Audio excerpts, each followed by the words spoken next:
She drank the entire six-pack of Tall Boys. You could hear a pin drop while Bridget McWhorter spoke to Benton Community High School students. So this was by far the biggest crowd I've ever talked to. And the first time that we've really been open about it. It was on October 8th, 2010.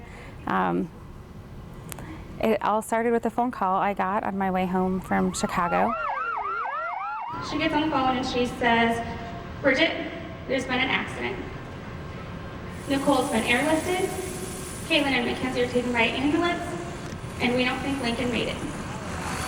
Bridget's 4-year-old little girl Mackenzie was in the car with a babysitter and the babysitter's 2 children when the crash happened. She told me that her blood alcohol was 0.13. That's almost twice the legal limit. For those of you that don't know, 0.08 is our legal limit. I didn't even know how to react. Mackenzie was transferred to University of Iowa Children's Hospital with a broken collarbone and bruises and bleeding in her lungs. Every time you get a new piece of information, it's just one more little dagger to the heart, I guess. None of the passengers, including the 6-month-old, were wearing seatbelts. The van rolled twice and went end over end. And they were all ejected out of the vehicle, which I had known prior to this, but listening to 2 little 4-year-olds talk about doing somersaults was hard. My daughter was a foot away from losing her life that day. Watching Mackenzie and her sister play basketball, well, you'd never imagine Mackenzie suffered from nightmares and separation anxiety that are only just now getting less severe. Finally. We dealt with rumors, we dealt with nightmares, we dealt with anxiety for the last 5 years.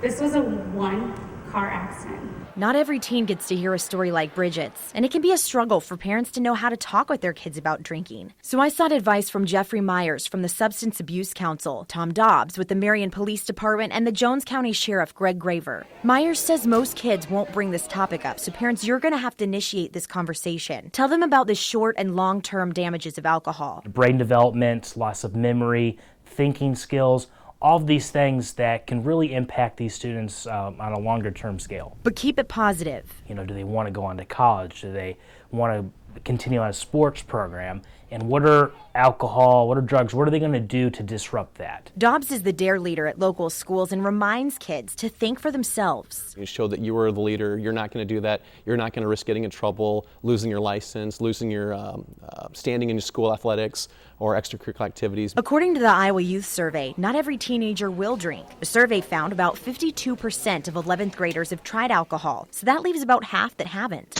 If a student does decide to drink, it's important they know who they can call for help. Have a number of people available that they'd be able to call, like safe people, friends of the family, what have you. Parents, lead by example. Show your teens what it means to drink responsibly. Make sure at your parties at home, the drinks are monitored. Do not just have coolers sitting there with alcohol that gives easy access for teens to grab it. Communication is key. Talk with the parents of your child's friends. Making sure that if they say that they are somewhere, that you are checking to make sure that they are. It's going to be hard every time I talk about it, but good is finally coming from something so horrible, and that's what matters the most.